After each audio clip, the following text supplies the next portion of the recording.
Assalamualaikum warahmatullahi wabarakatuh. Perkenalkan, nama saya Salvar Siti dengan NIM 220580488. Saya dari Prodi Pendidikan Sosiologi, Fakultas Ilmu Sosial Universitas Negeri Padang. Di sini saya mahasiswi tahun angkatan 2022 yang mengempu mata kuliah Administrasi Supervisi Pendidikan, di mana pada video kali ini saya akan memaparkan membahas mengenai gaya kepemimpinan ataupun pengertian serta jenis-jenis gaya kepemimpinan yang ada di dalam suatu pemimpin yang harus ada di dalam suatu pemimpin itu sendiri.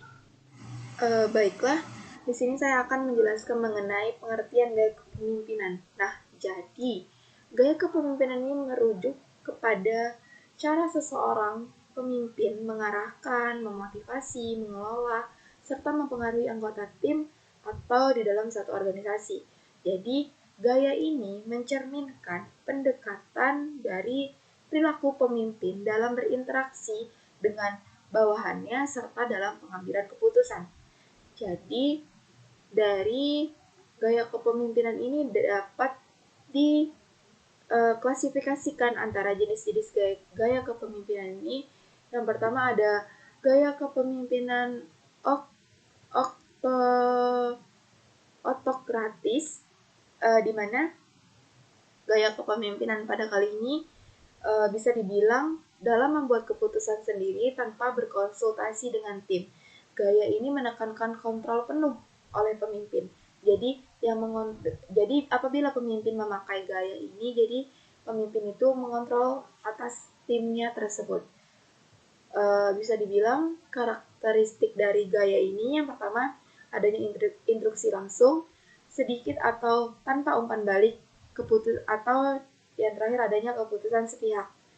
Keuntungannya bisa dibilang pengambilan keputusan secara cepat, jelas arahan dan tujuan. Dan kelemahannya minimnya partisipasi anggota tim dan potensi rendahnya memotivasi dan kreativitas. Yang kedua ada gaya kepemimpinan demokratis, di mana gaya ini melibatkan anggota tim dalam proses pengambilan keputusan, partisipasi, dan kolaborasi yang sangat diutamakan. Karakteristiknya adanya konsultasi, diskusi kelompok, penghargaan terhadap ide-ide dari anggota tim bawahannya. Keuntungannya, kepuasan dan keterlibatan anggota tim tinggi dan ide-ide inovatif itu banyak sekali dikeluarkan oleh anggota tim yang berpartisipasi di dalam diskusi kelompok sebelumnya. Dan kelemahannya mungkin dalam proses pengambilan keputusan itu agak lebih lambat dari gaya sebelumnya. Selanjutnya ada gaya kepemimpinan laissez-faire, di mana ini memberikan kebebasan penuh terhadap anggota tim untuk membuat keputusan sendiri. Karakteristiknya bisa dibilang seperti minimnya intervensi dan dukungan minimal dari pemimpin. Jadi, keuntungan dari memakai gaya ini yaitu mendorong kreativitas dan inisiatif individu. Jadi, seseorang individu di dalam tim itu didorong untuk berkreativitas atau berinisiatif sendiri. Jadi kelemahannya itu kurangnya arahan dan koordinasi serta resiko tidak ada kepastian di dalam pengambilan keputusan itu sendiri. Yang keempat yakni ada gaya kepemimpinan transformasional. Jadi di dalam ini pemimpin dapat menginspirasi, memotivasi anggota tim untuk mencapai tujuan yang lebih tinggi dan perubahan positif ke depannya. Karakteristiknya berupa visi yang kuat, inspirasi, perhatian pada pengembangan individu. Keuntungannya memotivasi tinggi, komitmen, dan perubahan positif di dalam organisasi. Kelemahannya mungkin pemimpin memerlukan yang sangat karismatik dan visioner di dalam suatu kepemimpinan. Yang kelima ada gaya kepemimpinan transaksional. Jadi di dalam pengertian ini pemimpin ini lebih memfokuskan pada pertukaran antara pemimpin dan anggota tim, memberikan penghargaan atau hukuman berdasarkan kinerja, serta karakteristik yang dimiliki yaitu tujuan dan peran yang jelas, penghargaan, dan adanya suatu hukuman. Keuntungannya lebih teratur, efisien, serta kepatuhan. Dan yang kelemahannya yaitu kurangnya inovasi dan motivasi dalam jangka panjang.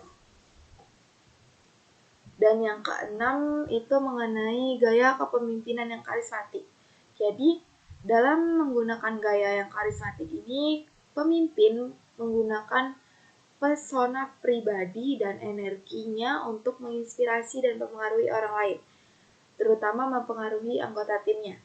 Karakteristiknya itu berupa karisma, antusiasme dan kemampuan untuk menginspirasi. Keuntungannya itu keterlibatan dan motivasi yang sangat tinggi dari anggota tim, serta kelemahannya itu ketergantungan pada pemimpin, serta resiko jika pemimpin meninggalkan organisasi untuk selanjutnya.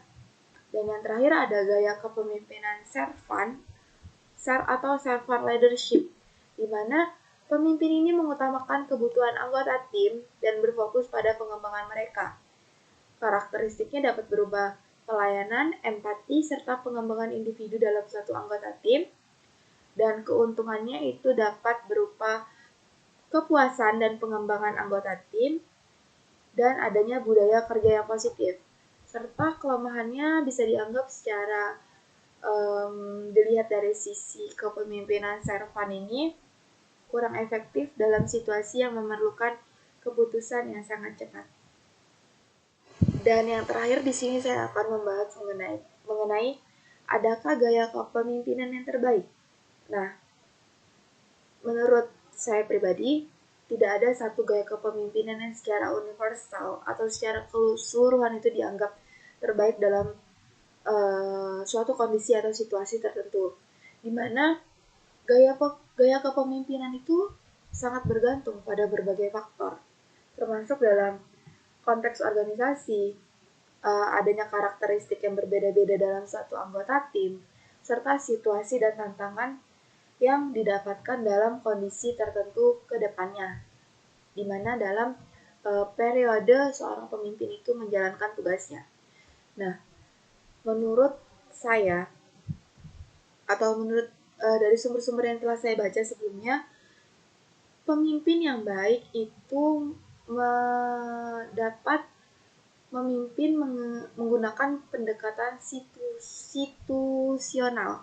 Jadi, teori kepemimpinan situasional ini seperti yang diusulkan oleh Hersey dan Bledker, di mana mereka mengatakan bahwa pemimpin yang efektif adalah mereka yang dapat menyesuaikan gaya kepemimpinan mereka dengan tingkat kesiapan dan kematangan pengikut mereka.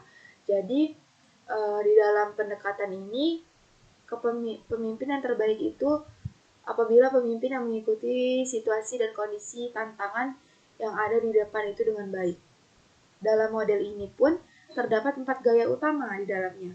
Yang pertama ada directing atau telling, di mana tingkat arahan yang tinggi, tingkat dukungan yang rendah, serta cocok untuk pengikut dengan kemampuan rendah dan memotivasi yang tinggi. Yang kedua ada coaching atau selling, di mana tingkat arahannya sangat tinggi dan cocok untuk pengikut dan kemampuan rendah tetapi memotivasi dan komitmen yang tinggi di dalamnya. Yang ketiga adanya supporting atau partisipasi serta support atau tingkat dukungan tinggi dengan tim yang ada di dalam kelompok tersebut. Jadi cocok untuk pengikut dengan kemampuan tinggi tetapi motivasi dengan kepercayaan diri yang rendah. Yang terakhir ada delegating, di mana tingkat arahan dan dukungan rendah dan cocok untuk pengikut dengan kemampuan dan memotivasi yang sangat tinggi.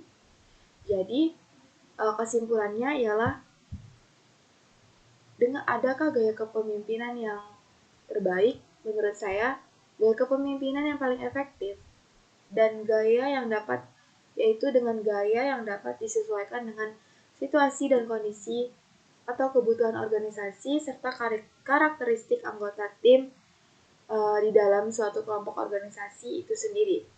Pemimpin yang sukses biasanya harus fleksibel dan mampu mengadopsi berbagai gaya kepemimpinan tergantung pada konteks tantangan yang dihadapi pada saat ia memimpin suatu organisasi. Baik, itu saja yang dapat saya paparkan atau jelaskan dalam pertemuan minggu kali ini.